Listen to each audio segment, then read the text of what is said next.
ஒரு average Indian youth ஒரு நாளைக்கு 5லிருந்து 8 மணி நேரம் வேரியஸ் டிஜிட்டல் ஃபீல்டில் ஸ்க்ரோல் பண்ணுறாங்கன்னு ஒரு தகவல் சொல்லுது. இதோட ரிசல்ட் என்னவாக இருக்கும்னு நினைக்கிறீங்க? We are distracted and we are tired. இதிலிருந்து எஸ்கேப் ஆகி நம்ம ஹியூமன் பிரெயினை அப்கிரேட் பண்ணுறதுக்கும் நம்மளோட காக்னேட்டிவ் இன்டெலிஜென்ஸை இம்ப்ரூவ் பண்ணுறதுக்கும் ஒரு நாளைக்கு 10லிருந்து 20 நிமிஷம் செலவு பண்ணால் போதும்னு சொன்னால் நம்புவீங்களா? அதை தான் எப்படின்னு நம்ம இந்த வீடியோவில் பார்க்க போகிறோம். As a researcher, I have dealt with various natural complex systems, but the most complex and powerful systems is human brain. இன்னைக்கு இந்த வீடியோவில் நம்ம என்ன பார்க்க போகிறோம்னா, ஒரு நாளைக்கு 10 to 20 minutes படிக்கிறதுனால நம்மளோட ஹியூமன் பிரெயின் எப்படி இம்ப்ரூவ் ஆக போகுது, நம்மளோட காக்னேட்டிவ் இன்டெலிஜென்ஸ் அண்ட் ஃபோக்கஸ் எப்படி இம்ப்ரூவ் ஆகும், அதை பற்றின 10 அறிவியல் பூர்வமான தகவல்களை தான் நம்ம இந்த வீடியோவில் பார்க்க போகிறோம். ஒரு நாளைக்கு 10 minutes படிக்கிறதுனா அதோட காம்பவுண்ட் எஃபெக்ட் எப்படி இருக்குன்னு சொல்கிறேன், யோசிச்சு பாருங்கள். பர் டே நம்ம 10 minutes படிக்கிறோன்னா it's 200 words. If it is for 365 days it is 3650 minutes. It is equivalent to 7,30,000 words. It is equivalent to 14 books per year. யோசிச்சு பாருங்கள். டைம் இல்லைன்னு சொல்கிற எல்லாருக்குமே ஒரு நாளைக்கு 10 to 20 minutes நம்ம ஸ்பெண்ட் பண்ணோன்னா we can complete 14 to 30 books per year. சரி, ரீடிங் புக்ஸ் அது எப்படி நம்மளுக்கு ஹெல்ப் பண்ணும்?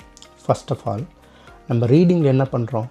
டெக்ஸ்ட்டை தான் நம்ம பார்க்குறோம். அதை நம்ம ஃபஸ்ட்டு ப்ராசஸ் பண்ணி ஒரு லாங்குவேஜோட கனெக்ட் பண்ணணும். அந்த லாங்குவேஜிலிருந்து நம்ம இன்னொரு விஷயம் என்ன பண்ணணும்னா it will start a mental image systems. அதிலிருந்து நம்மளே ஒரு கற்பனை சக்தியை வளர்த்துக்கிட்டு அதில் ஒரு இமேஜ் சிஸ்டமை நம்ம பில்ட் பண்ணுறோம். இதனால் என்ன சொல்கிறாங்க அப்படின்னா, it is like a brains work out. இதை வந்து நியூரோபிளாஸ்டிசிட்டி அப்படின்னு சொல்கிறாங்க. இதனால் நம்ம ரீட் பண்ணும்போது இந்த பிரெயினோட அதர் பார்ட்ஸும் கெட் கனெக்டட். செகண்ட் பெனிஃபிட் என்னென்னா கிறிஸ்டலைஸ்டு இன்டெலிஜென்ஸ். இதை சைக்காலஜியில் என்ன சொல்கிறாங்கன்னா, ஹியூமன் பிரெயினில் இருக்க library of facts, vocabulary and knowledge. So இது எப்படி இம்ப்ரூவ் ஆகுது அப்படின்னா, எவ்ரிடே நம்ம ரீட் பண்ணும்போது இந்த ஃபேக்ட்ஸ் இம்ப்ரூவ்மெண்ட் ஆகுது, வெக்காபுலரி இம்ப்ரூவ் ஆகுது and knowledge also it is accumulating.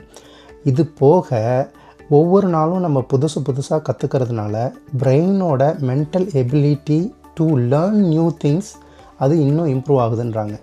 Third benefit என்னென்னா, this is the solution to the distraction. இப்போ இருக்கிற டிஜிட்டல் மீடியாவில் இருக்க டிஸ்ட்ராக்ஷன்லேருந்து விலகி நம்ம டீப் ஃபோக்கஸை பில்ட் பண்ணுறதுக்கு இந்த ரீடிங் வந்து நம்மளுக்கு ரொம்ப உதவும்.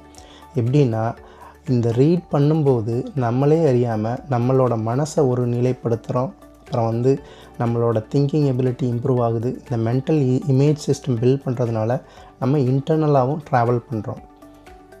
So the fourth benefit is 6 minute rule. 6 minutes நீங்கள் எடுத்துக்கிற சைலண்ட் ரீடிங் உங்களோட ஹார்ட் ரேட்டை குறைச்சி மசிலை இலகுவாக்கி உங்களோட ஸ்ட்ரெஸ்ஸை 68% குறைக்குதுன்னு சொல்கிறாங்க. This study was done by university of Sussex. And the more important and exciting news என்னென்னா, நீங்கள் மியூசிக் கேட்குறத விடவும் நீங்கள் வாக்கிங் போகிறத விடவும் 6 minutes ஆஃப் ரீடிங் ஹெல்ப் பண்ணுதுன்னு சொல்கிறாங்க.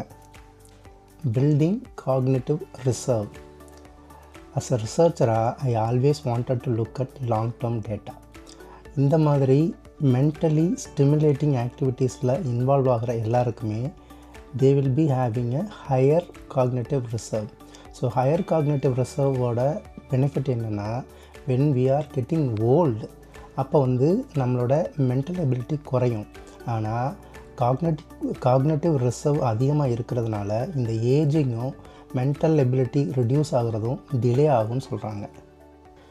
தியரி ஆஃப் மைண்ட் அண்ட் எம்பத்தி அப்படின்னு என்னென்னா, நம்ம ஒரு விஷயத்தை ஃபார் எக்ஸாம்பிள் ஒருத்தரோட ஆட்டோபயோகிராஃபி படிக்கும்போதோ இல்லை ஒரு ஃபிக்ஷன் ஸ்டோரி படிக்கும்போதோ யாரோ ஒருத்தரோட கதையோட நம்ம வந்து நம்மளையே பொருத்தி பார்ப்போம். அப்படி பொருத்தி பார்க்குறதுனால நம்ம என்ன கற்றுக்கிறோம், நம்ம என்ன அனுபவிக்கிறோன்னா, அந்த பர்டிகுலர் கேரக்டர் த்ரூ பண்ணுற எக்ஸ்பீரியன்ஸையும் அந்த பர்டிகுலர் கேரக்டரோட காட்சிகளையும் அனுபவங்களையும் நம்ம நேரடியாக உள்வாங்கிக்கிறோம். இந்த மாதிரி உள்வாங்கிக்கிறதுனால நம்மளோட சோஷியல் இன்டெலிஜென்ஸ் அதிகமாகுது அப்படின்னு சொல்கிறாங்க. இந்த சோஷியல் இன்டெலிஜென்ஸ் எதுக்கு யூஸ் ஆகும்னா, நம்ம கூட இருக்கிறவங்களையும் நம்மளோட சொசைட்டியையும் புரிஞ்சிக்கிறதுக்கும் அவங்களோட அணுக்கமாக நம்ம வந்து செயல்படுறதுக்கும் இது ரொம்ப உதவுது. Next, fluid intelligence, pattern recognition அப்படின்னா என்னென்னா, நம்ம தொடர்ந்து ஒரு காம்ப்ளெக்ஸான நாவல்ஸையோ காம்ப்ளெக்ஸான பேப்பர்ஸையோ படிச்சுக்கிட்டே இருக்கும்போது அதில் நம்ம பிரெயின் என்ன பண்ணும் அப்படின்னா, அடுத்து என்ன நடக்கும், அடுத்து என்ன வரப்போகுதுங்கிறத ப்ரிடிக்ட் பண்ணிக்கிட்டே இருக்கும். இந்த மாதிரி தொடர்ச்சியாக நம்ம புத்தகங்கள் வாசிக்கும்போது இந்த ப்ரிடிக்ட் பண்ணுற எபிலிட்டி இம்ப்ரூவ் ஆகும். இந்த மாதிரி ப்ரிடிக்ட் பண்ணுற எபிலிட்டி இம்ப்ரூவ் ஆகும்போது என்ன ஆகும் அப்படின்னா, ஒரு அன்ஃபெமிலியர் சுச்சுவேஷன் வரும்போது லாஜிக்கல் ரீசனிங் அண்ட் சொல்யூஷன்ஸ் வந்து உங்கள் பிரெயினால் கொடுக்க முடியும். அக்சஸ் டு மென்டல் மாடல்ஸ் அப்படின்னா இது அநேகமாக நம்ம எல்லாருக்குமே தெரிஞ்ச விஷயந்தான். ஒரு ஆட்டோபயோகிராஃபி படிக்கும்போது நம்ம என்ன அதுலேருந்து தெரிஞ்சுக்கிறோம் அப்படின்னா, ஒரு மனுஷனோட என்டையர் லைஃப், அவரோட கல்வியிலேருந்து, வாழ்க்கையிலிருந்து, குடும்பத்திலிருந்து, கஷ்டங்கள்லேருந்து, அனுபவங்கள்லேருந்து எல்லாத்தையுமே நம்ம தெரிஞ்சுக்கிறோம். அதை ஒருத்தரோட வாழ்க்கையை நம்ம வாழ்ந்து பார்க்க முடியும் through the imagination, through the reading. இதிலிருந்து நம்மளோட லைஃப்பில் நம்ம பண்ணக்கூடிய இல்லை பண்ணக்கூடாத நிறைய விஷயங்களை நம்ம தெரிஞ்சுக்கலாம். இதை தான் அக்சஸ் டு த மென்டல் மாடல்ஸ்ன்றாங்க. ஒரு மனிதரோட இல்லை ஒரு கதையோட, ஒரு கதை மாந்தரோட ஒரு அனுபவங்களை நம்ம நேரடியாக தெரிஞ்சுக்கிறது. எல்லாமே நம்மளே போய் செய்ய முடியாது, எல்லா அனுபவங்களும் நம்மளுக்கு நேரடியாக கிடைக்காது. ஆனால் இந்த மாதிரி குவிந்து கிடக்கிற புத்தகங்கள் வழியாக நம்மளோட அனுபவங்களை நம்ம நிறைய கற்றுக்க முடியும். அடுத்து ஸ்லீப் ஆர்கிடெக்சர். அதாவது என்ன சொல்கிறாங்கன்னா, பொதுவாக நம்மளுக்கு இது எல்லாமே தெரிஞ்ச விஷயந்தான். டிஜிட்டல் மீடியாலையும் மொபைல்லையும் டிஜிட்டல் டூல்ஸ்லையும் நம்ம ஸ்பெண்ட் பண்ணும்போது நம்மளோட தூக்கம் பாதிக்கப்படுது.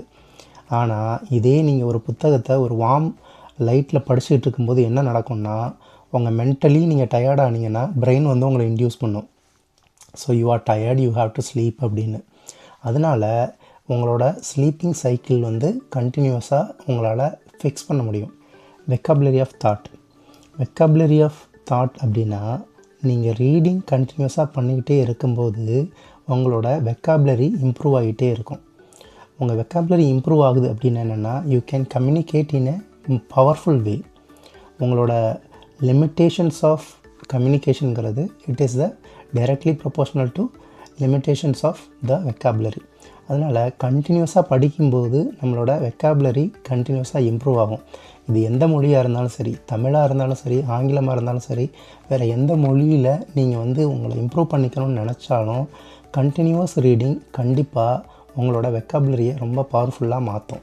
ஃபைனலி நான் என்ன சொல்லணும்னு நினைக்கிறேன்னா, நம்ம தமிழ்நாடு மாதிரியான ஒரு ஸ்டேட் வந்து இந்தியாவிலேயே முன் உதாரணமாக ஸ்டடீஸ்க்கும் லைப்ரரிஸ்க்கும் தனி ஆக்டே இருக்குது. அதாவது எவ்வளோ வந்து புத்தகம் வந்து வாங்கணும், எப்படி வந்து நம்ம லைப்ரரிஸ், பப்ளிக் லைப்ரரிஸை இம்ப்ரூவ் பண்ணணும் அப்படின்னு பாலிசிஸ் ஃபஸ்ட்டு க்ரியேட் பண்ணது தமிழ்நாட்டில் தான். அப்படி இருக்க நம்ம ஊரில் நம்மளோட புத்தக வாசிப்புங்கிறது ரொம்ப ரொம்ப குறைவு தான்.